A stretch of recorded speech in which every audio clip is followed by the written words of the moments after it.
to unique items, to courageous heroes in green tunics, to a powerful and evil villain, to a wise yet strange princess. This is The Legend of Zelda. All fans welcome.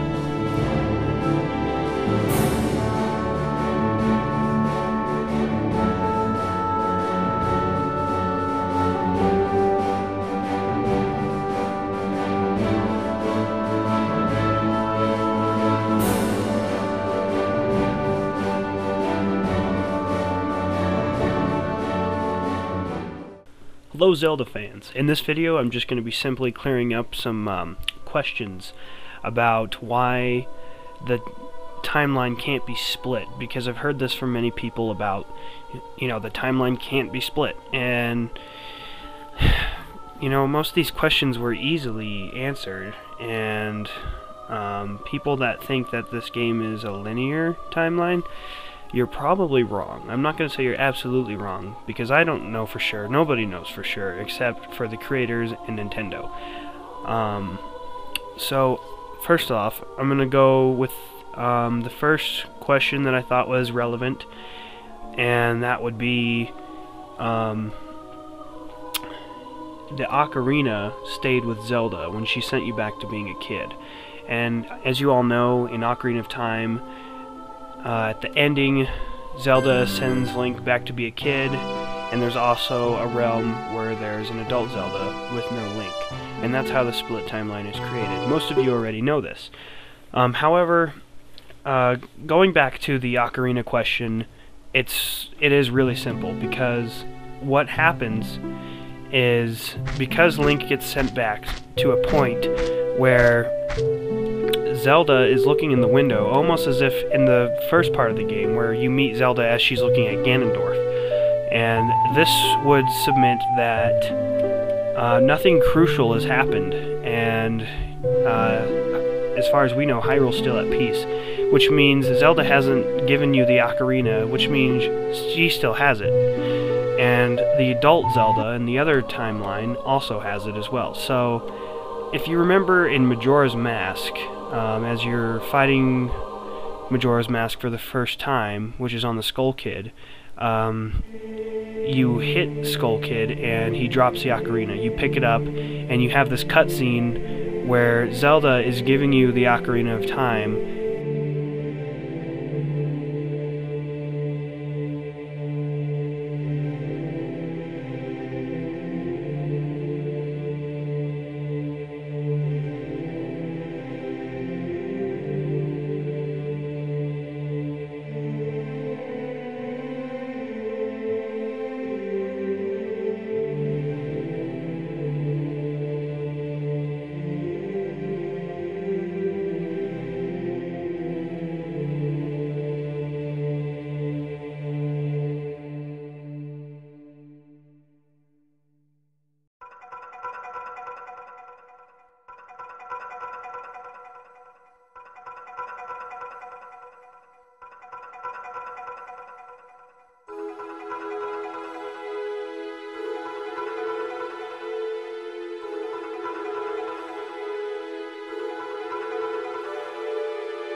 And that right there is how there's the ocarina in the Kid Link's timeline. Another question that needs to be cleared up was about in Twilight Princess. Twilight Princess, for most people it goes in the Kid timeline, and for mine it probably will too. Anyways, the question is, why is the Temple of Time in the forest, destroyed and corroded, when Hyrule is like up north and away from it?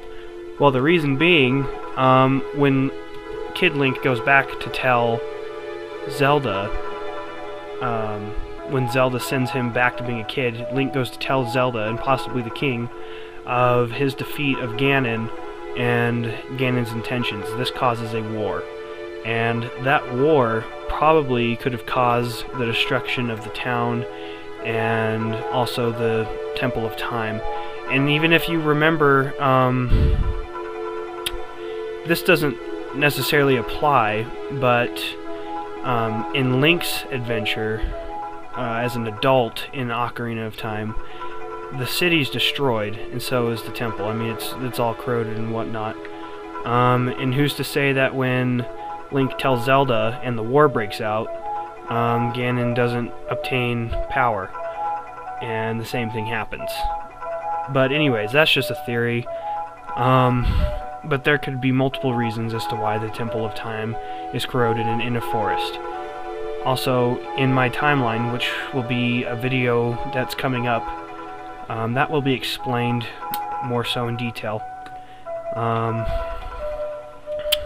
Another question that I actually thought was very tricky was, how does Kid Link have the Master Sword when he obviously puts it back in the pedestal? And we're talking about, well, actually, let me back up a second. I think the question was, how does the Master Sword exist in the adult timeline when Kid Link takes it back and puts it back in the pedestal? That's what the question was. And I thought that was actually really tricky, and it was a good question. And I'm not exactly too sure how to answer it. However, we obviously don't have all of the games yet. There could be an explanation for it. Heck, Skyward Sword that's coming out, that could be a game that explains that problem. Maybe not. It almost appears as if there would be two ways that the Master Sword was created. Skyward Sword, lots of people are theorizing that that game is obviously going to be about the sword, the Master Sword. And also, I'm not too sure about the Minish Cap game. I've never played it through more than the beginning. So, it seems to me that the Minish created the Pickery Sword, and I don't know if that's supposed to turn to the Master Sword. There could be two Master Swords, I have no idea. That's probably not very valid, but it is just an idea to keep in mind. So, at this point, there wasn't really any other dramatic questions that needed to be answered, but I thought I would throw those three out there for you guys. And that's about it. So stay tuned, we got more Zelda timeline videos coming up, or Zelda speculations and theory videos coming up, and we're looking forward to getting all of this accomplished and possibly establishing a whole timeline. I can't wait for Nintendo to actually publish theirs. So anyways, stay tuned, and you have been Zeldified.